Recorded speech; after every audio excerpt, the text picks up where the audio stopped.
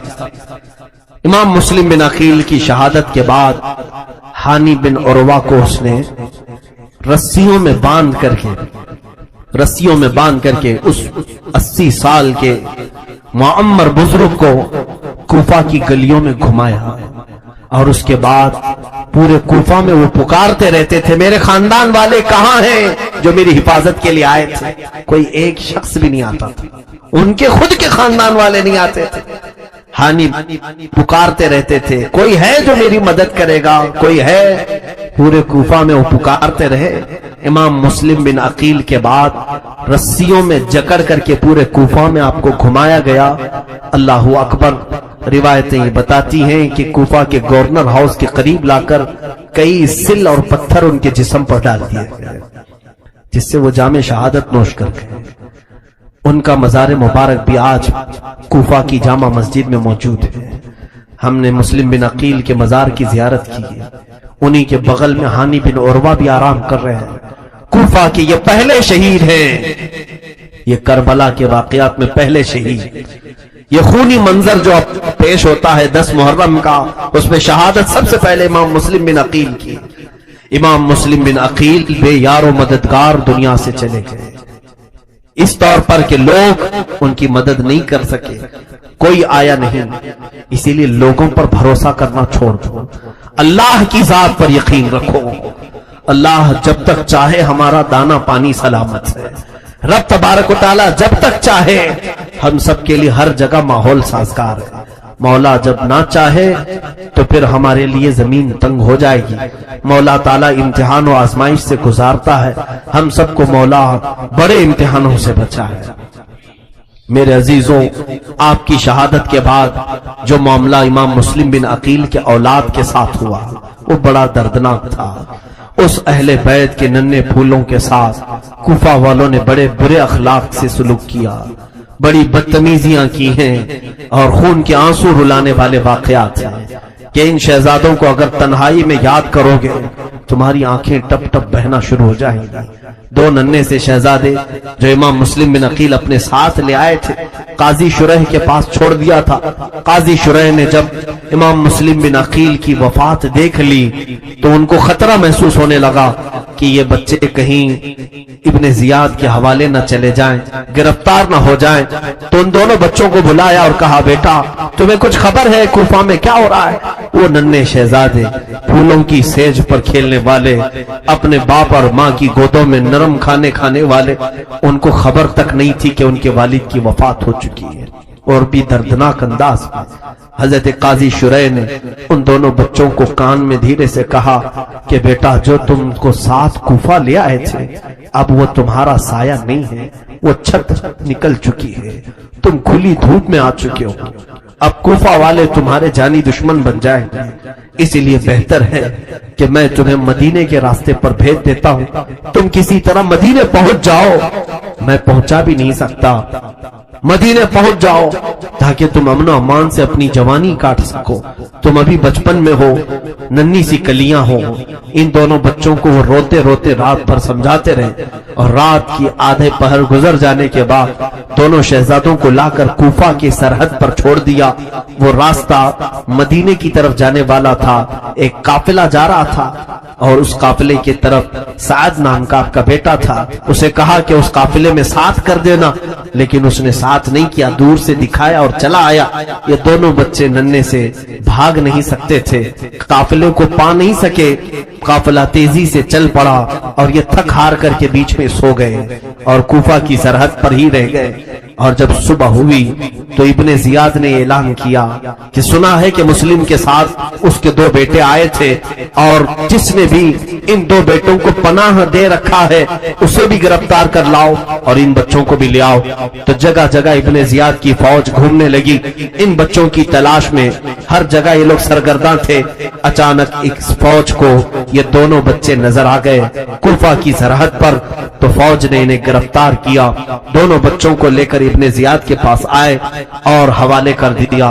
ابن زیاد نے دیکھا، پوچھا کیا تم ہی مسلم بن عقیل کے بیٹے ہو؟ وہ دونوں بچے سہم کر کے کہنے لگے ہاں ہمارے باپ کا نام ہی مسلم بن عقیل ہے، اس نے ان کو جیل میں قید کر دیا۔ جن شہزادوں نے جیل کی کبھی ایک دروازے کو تک نہیں دیکھا تھا، ان ننھے شہزادوں کو جیل میں ڈال دیا گیا۔ اور پھر ابن زیاد نے کہا میں یزید سے مشورہ طلب کروں گا کہ ان دونوں بچوں کے ساتھ کیا کیا جائے، جو حکم ہوگا میں اسی کے اعتبار سے عمل کروں گا۔ اس اعتبار سے اس نے جیل میں بند کر دیا۔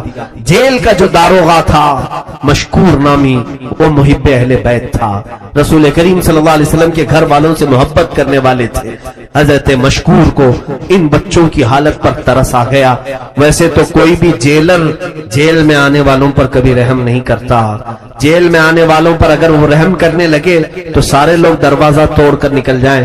یہ جیلر عام جیلر کی طرح نہیں تھا، مشکور نامی یہ محب اہل بیت ان ننھے سے بچوں کو دیکھ کر کے رات کو رونے لگے اور سوچا کہ زندگی میں کوئی کمائی نیکی کی نہیں، آج ایک نیکی کا موقع ملا ہے، ان بچوں کو آزاد کر دیتا ہوں، چھوڑ دیتا ہوں، تاکہ قیامت کے دن بدلے میں مولا تعالیٰ مجھے جنت تو عطا کرے گا، اہل بیت کے ساتھ حسن سلوک کروں گا۔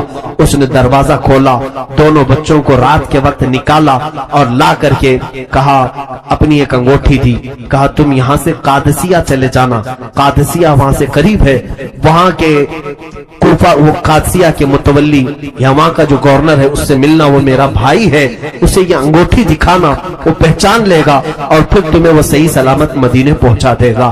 دونوں شہزادوں کو یہ اس مشکور نے آزاد کیا اور صبح ان دونوں شہزادوں کو ایک جگہ چھوڑ دیا اور کہا اس راستے پر چل پڑنا۔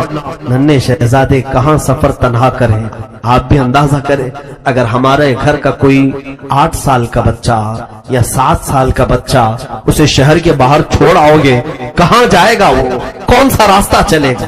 نہ وہ اس زمانے کا انٹرنیٹ، نہ اس زمانے کے کوئی جدید ترقیات اس آب و گیاہ میدان میں چھوڑ آئے۔ ان شہزادوں نے چلنا شروع کیا۔ خداوند ذوالجلال کی قدرت کے فیصلے کیا تھے یہ اللہ بہتر جانتا ہے۔ وہ شہزادے چلتے رہے، راستہ بھٹک گئے، راستہ ایسا بھٹکے کہ نہ وہ قادسیہ پہنچے نہ مدینے کے راستے پر آئے، سیدھے پھر کوفہ کے دروازے پر ہی آ گئے، گھومتے ہوئے کوفہ کے دروازے پر آئے۔ ادھر صبح ہوئی، ابن زیاد کو خبر ہوئی کہ مشکور نے جیل سے دونوں شہزادوں کو آزاد کر دیا۔ طلب کیا، پوچھا کہ تو نے کیا یہ دونوں شہزادوں کو آزاد کیا ہے؟ اس نے کہا ہاں۔ کہا ایسا کیوں کیا؟ کہا اس لیے کہ وہ خاندان رسول کے بچے تھے، انہوں نے تیرا کچھ بگاڑا نہیں ہے۔ میں نے یہ سوچا رسول کے شہزادے اگر جیل میں آ جائیں تو پھر امت کے آزاد رہنے کا مطلب کیا ہوتا ہے؟ پوری امت آزاد ہو، رسول کا گھر جیل میں ہو، یہ مجھے گوارا نہیں ہوا، میں نے آزاد کر دیا۔ کہا کیا تجھے میرا خوف نہیں تھا؟ مشکور نے کہا جس کے دل میں اللہ اس کے رسول کا خوف ہو وہ تجھ جیسے ظالموں کا خوف نہیں رکھتا۔ اس نے سامنے ہی اس طرح کہا تو ابن زیاد برہم ہو گیا اور کہا اب سن لے تو، تیرے ساتھ میں وہ سلوک کروں گا تیرے ساتھ کہ دنیا میں ایسی موت کسی کی نہیں ہوئی ہوگی۔ مشکور نے کہا البتہ تو جو چاہتا ہے وہ کر لیتا ہے ظلم و زیادتی کے ساتھ، لیکن میرا یقین یہ کہتا ہے تو گستاخ اہل بیت ہے، رسول اللہ کے گھر والوں کا خون تیرے ہاتھوں میں لگا ہے، تیری موت ایسی ہوگی کہ قیامت تک تیری موت کو بیان کیا جاتا رہے گا۔ مشکور نے جب یہ سخت جملے کہے تو ابن زیاد نے جلادوں کو بلا کر مشکور کو گرفتار کروایا، حتیٰ کہ ان کے ہاتھ ہڈیوں سے الگ کیے گئے، دونوں ہاتھوں کو ہڈیوں سے توڑ کر کے الگ کیے گئے اور ان کے گھٹنے پھوڑے جانے لگے۔ مشکور ہر سزا پر الہ العالمین الہ العالمین میں صرف اتنا کہتے جاتے اے اللہ تو گواہ رہنا، یہ سزا مجھے محبت اہل بیت میں دی جا رہی ہے، رسول کے گھر والوں سے وفا کرنے کی مجھے سزا دی جا رہی ہے۔ اور اسی اسنا میں ان کی زبان بند ہو گئی اور مشکور کو بھی وہیں پر شہید کر دیا گیا۔ کتنی موتیں کوفہ میں ہوئی، جو خاندان رسول سے ملحق تھا تھوڑا بہت تعلق رکھتا تھا، ابن زیاد ظالم نے چن چن کر کے مارنا شروع کیا۔ یہ دو شہزادے ننھے سے یہ مسلم بن عقیل کے کلیجے کے ٹکڑے نکلے تو تھے، نکل کر دریائے فرات کے قریب ایک درخت کی اوٹ میں بیٹھے ہیں، کبھی دریائے فرات سے پانی پیتے ہیں، جلدی سے اس درخت کی اوٹ میں اندر چھپ جاتے ہیں۔ انہیں ڈر تھا کہ کوفہ والے ہمارے تلاش و جستجو میں ہوں گے، نہ جانے کون پکڑے گا، کون گرفتار کرے گا، کیسا خوف کا ماحول تھا۔ ہاشمی گھرانے میں یہ دونوں بچے وہیں پر دبکے ہوئے درخت کے نیچے بیٹھے تھے۔ ایک خاتون وہاں پر آئی پانی بھرنے کے لیے، اس کی نظر گلاب جیسے حسین چہروں پر پڑی تو وہ قریب آ کر کے پوچھتی ہے، اے بچوں تم کون ہو؟ دونوں بچوں نے آپس میں ایک دوسرے کا منہ دیکھا، کہا کہ اگر بتائیں گے ہم مسلم بن عقیل کے بچے ہیں، کہیں یہ عورت پھر ابن زیاد کے پاس نہ لے جائے۔ وہ سہم کر کے ایک دوسرے کو دیکھنے لگی۔ وہ عورت کہتی ہے، مجھے ایسا لگتا ہے تم کسی بڑے خاندان کے ہو، کہیں ایسا تو نہیں کہ تم مسلم بن عقیل کے بچے ہو؟ وہ ڈر گئے اور ان کو سچ بولنا بچپن سے سکھایا گیا تھا۔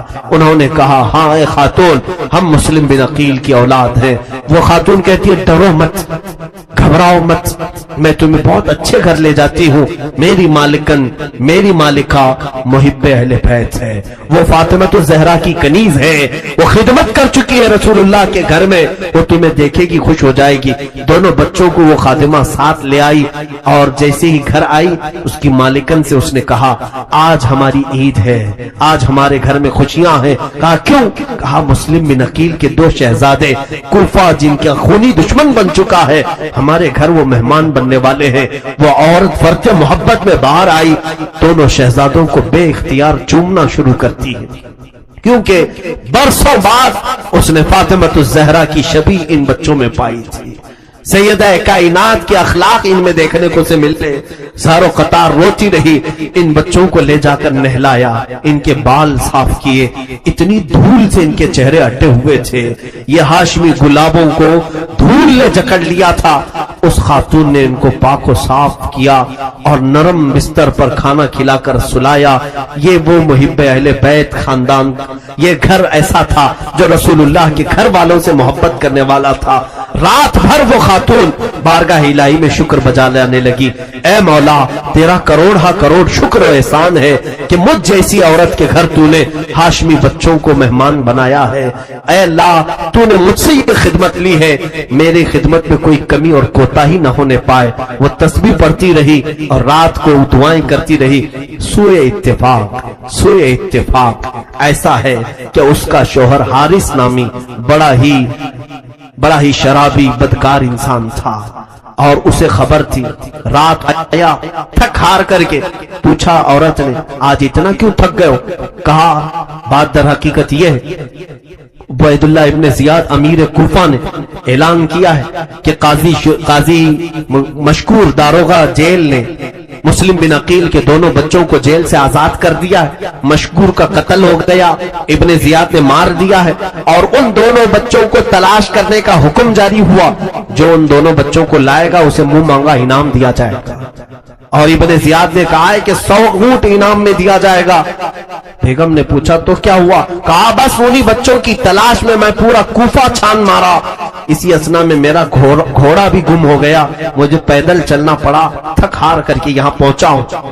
اس عورت نے اسے سمجھانا شروع کیا کہ دیکھ تو بدبختی کو دعوت نہ دے، دنیا کی لالچ میں تو خاندان اہل بیت کے ساتھ برا نہ کر، کہیں ایسا نہ ہو کہ تیرا ہاتھ فاطمہ کے شہزادوں کے خون سے رنگ جائے اور دنیا تجھ پر لعنت کرے۔ اس کی بات کچھ سمجھ میں نہیں آتی تھی، وہ شراب کے نشے میں دھت تھا، اس کو مال چاہیے تھا، پیسہ چاہیے تھا۔ اس نے اپنی بیگم سے کہا تو ہٹ جا، سو جا۔ وہ عورت اسے سمجھاتے سمجھاتے سو گئی۔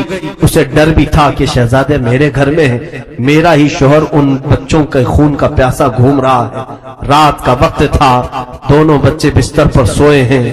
باپ یہ دونوں بچے محمد اور ابراہیم خواب دیکھتے ہیں، خواب دیکھ کر کے بے قرار ہو کر اٹھ گئے۔ محمد رضی اللہ تعالیٰ عنہ جن کی عمر 8 سال کی تھی، بڑے شہزادے، بیدار ہوئے، اپنے ننھے بھائی کو جگایا، ابراہیم اٹھ جاؤ اٹھ جاؤ۔